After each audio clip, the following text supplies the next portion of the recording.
on the other side of town, you got the New York Jets, who just hired Mike Tannenbaum and Rick Spielman, two former general managers. Obviously, Tannenbaum was once the general manager of the New York Jets during the Eric Mangini, Rex Ryan years.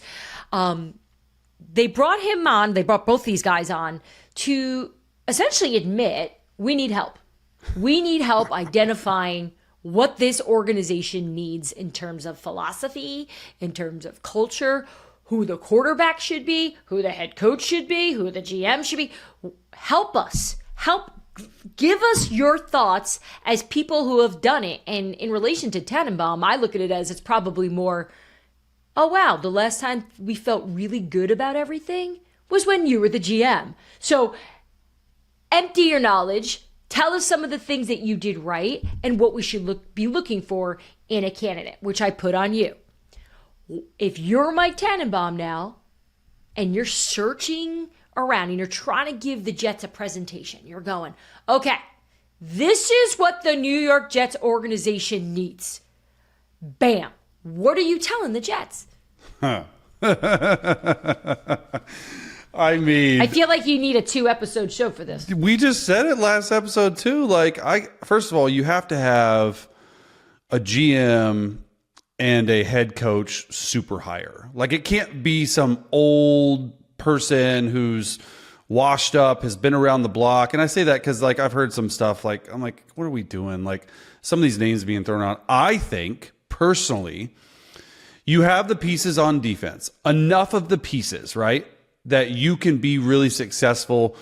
I would love to see them go out, hire a GM and a young offensive-minded head coach. I know what you've told me about how they're looking toward leadership, and I get that. I think that this game is changing so fast that you need an innovative play caller on offense and hire not Vic Fangio, but a Vic Fangio type on defense who have been a head coach but can be a defensive coordinator and run that entire defense, along with those two guys, a head coach and GM, working in unison, having say on the 53-man roster. Like, it seems so juvenile and so easy to do. You'd be surprised by how many people and how many teams mess it up, because a lot of times that's not the case. It seems easy, but you have to actually go out there. You have to actually hire the right people for the job. And then Woody Johnson has to be completely hands off and let the football people do the football people's job. Yeah, so the Jets are coming off a bye, right? So Aaron Rodgers is all banged up. He's dealing with all sorts of injury. So this organization is going to have to make a decision. Do we place him on IR? Does he just continue out the year? What injuries does he have? IR? He's been battling a lot all season. People in the building have told me that for a while, that he's been. Doesn't that seem to you that that's quitting on your team? Like, this didn't go good enough for us. I'm just going to go on IR. Like that. I mean, you could argue the Jets were quitting on him too. The Jets quit on him too. The Jets gave him everything. They wanted to bench him. That doesn't mean they quit on him. They give him everything he wanted. This just seems, I don't know. Maybe I'm alone. It seems like he's quitting on him if he goes on IR. If the New York Jets were going to bench him after that Denver Broncos game, that to me is the definition of quitting your future Hall of Fame quarterback. Like that, but they didn't. But they didn't. No, they didn't. They didn't, because of the former head coach and the former GM convinced the owner, look, that's probably not the move. We don't need to be. They didn't even know if he was being serious. I think it's quitting. I do think the New York Jets are going to probably have to make a decision here over the next few weeks. Do you roll out Aaron knowing this isn't going to be great? He probably doesn't want to keep getting beat up. You have that. Do you place him in IR? Do you just cut him overall? There's some people around the league who believe just cut him. Just move on. Since when do we cut starting quarterbacks in the middle of the year? I guess end of the year. That's wild. What? We're talking about the Jets. Like, what is happening? This is absurd. I don't think you understand the words that are coming out of your mouth. That's how absurd they sound. And you seem like they seem normal because you're so used to it. Maybe not. Maybe I'm not. I'm like, this is crazy. Have I turned into the Jets? I don't know. You're just like so immune. Conforming? You're like so immune to like these like. That's what you just the said. Ridiculousness. I know. We start the whole show off talking about the two New York teams here, and I'm like, what's the big? This is it's maybe you're right. Maybe I should have had more of a response when people started to talk about that of like, oh yeah, cutting. I don't think Aaron Rodgers would be shocked if Aaron Rodgers was cut. Like that's where this is at. Yeah, the owner is wild. done with Aaron Rodgers. Aaron Rodgers is done with the owner. This is not working anymore. This thing is headed to a divorce. They're going to try to figure this out over the next few weeks, maybe for PR reasons, so everyone comes out here looking like they're the good guy. But in the end, this isn't going to work. Did they have a experiment's prenup? over. I don't think they had a prenup. I don't think Aaron they had a Rodgers took prenup. them for all they were worth. He did. So then what team is in a worse position here? You got the Giants and the Jets.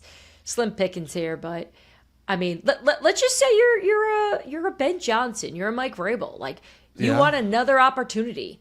If these jobs were to be open. I'm staying away from them both. You're just, No, 100%. I'm staying away from them. For similar reasons at the quarterback position, no answers at either, right? Yeah. But I think when it comes down to it, ownership in Florham Park is probably a little tougher to deal with than it is. Give me Giants, maybe? In East Rutherford, yeah, but yeah. You said, yeah. You don't want them either. That's so true. It's like, I don't want any of them. I think it's hard. It's sometimes when you're close to this stuff in terms of like actual location, you feel like you start to feel bad. It just gets, I feel so bad for Jets fans too. You know, so many times when we're putting out stories about their team and, you know, you read my column every Saturday, I think fans think I enjoy it. It's painful. It's emotional for me. I feel bad for these people. I feel bad for the people that show up every single home game, like the people on my street who make it a big family event to go tailgating and enjoy their favorite team.